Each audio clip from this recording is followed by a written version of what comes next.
मैं फौजी बाबा बनारस से और आप लोग देख रहे हैं महाराज फौजी बाबा चैनल।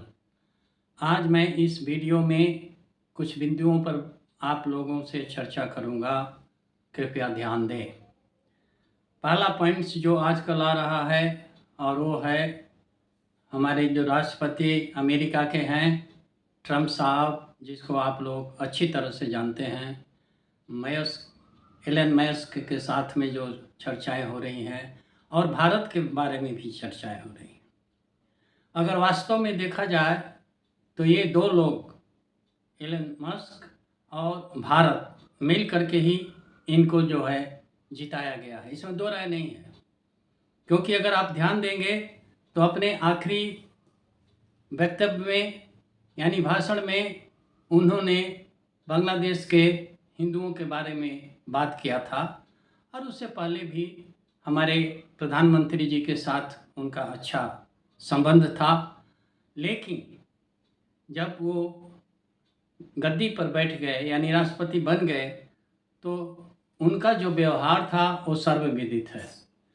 इन्हीं दो लोगों को पहले इन्होंने ये किया, मस्क साहब का भी आप लोग जानते हैं और भारतवंशियों के बारे में भी आप जानते हैं। तो जिन लोगों ने इनको जिताया उसी को ये लोग पहले अपने इसके ऊपर में ये किए, टारगेट किए, जो कि उचित नहीं है। आप देखते हैं कि इनका जो मिजाज कब होता है सही, कब खराब होता है, कब क्या होता है। इसलिए इनके प्रति हमेशा जो व्यवहार होगा उसको बहुत ही सोच समझ करके करना है।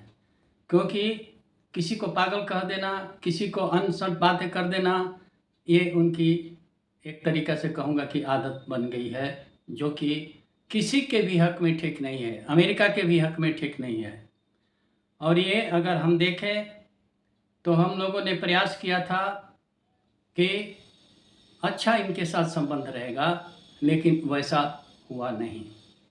इसलिए भविष्य में बहुत ही सोच समझ करके इनके साथ व्यवहार करना है और खुल करके व्यवहार करना है। क्योंकि ये पहले जो है कि नहीं व्यापारिक है यानी व्यवसायिक है और बाद में जो है कि नहीं राजनीतिक है, जो कि किसी भी हालत में और कहीं पर भी ये उनके हक में नहीं जाएगा, यानी कि अमेरिका झेलेगा। इसलिए अगर मैं आप चाहते हैं कि आगे बढ़ाया जाए, आगे कोई काम किया जाए तो उचित है।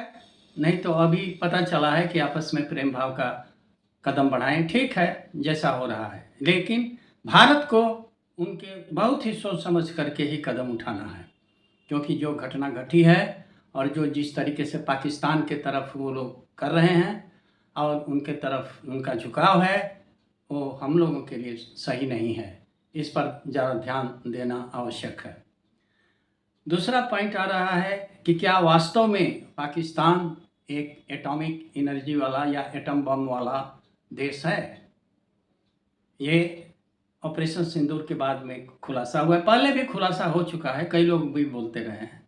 क्योंकि जितना ईरान के प्रति अमेरिका का दुर्भावना है या भावना है कि वो किसी भी तरीके से एटम बम न बनाए, लेकिन पाकिस्तान के साथ ऐसा नहीं था।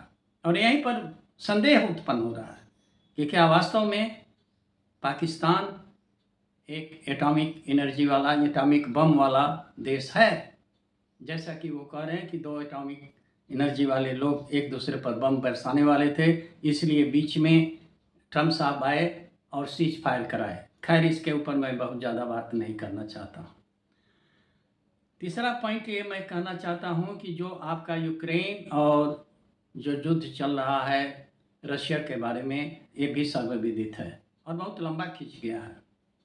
अब ऐसा समय आ गया है कि हमारे आकलन के अनुसार पुतिन साहब के दिमाग में पुराना यूएसएसआर आ रहा है कि हम जो है बिछड़े हुए लोगों को फिर दोबारा एक बार वापस ले आए और इस पर वो काम करें तो ठीक है, कोई हर्ज नहीं है।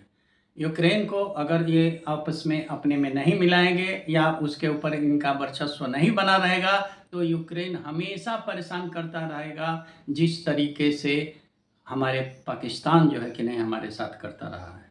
और करते हुए आ रहा है और भविष्य में भी करेगा। इसलिए हम लोगों को भी बहुत ही सोच समझ करके कदम उठाना चाहिए पाकिस्तान और बांग्लादेश के बारे में, क्योंकि ये दोनों देश या पहले पाकिस्तान ही उत्पन्न हुआ था यही सोच करके कि भारत आगे ना बढ़ पाए, भारत आगे ना आ पाए, क्योंकि भारत में क्षमता थी आगे बढ़ने की और हमारे लोग देश से छोड़ करके दाएं बाएं गए और जहाँ भी काम कर रहे हैं वो उचित तरीके से काम कर रहे हैं।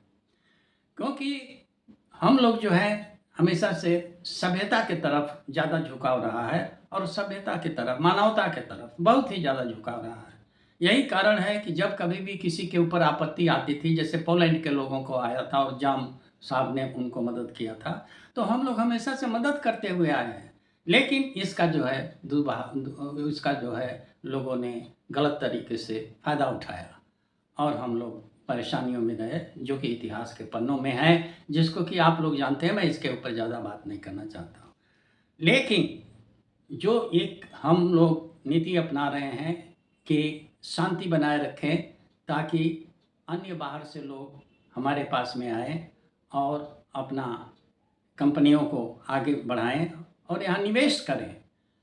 और इसी को करते हुए अगर हम लोग बहुत चले जाएंगे और दूसरी तरफ ध्यान नहीं देंगे तो काम गड़बड़ हो जाएगा। हमको संतुलन बना के चलना है।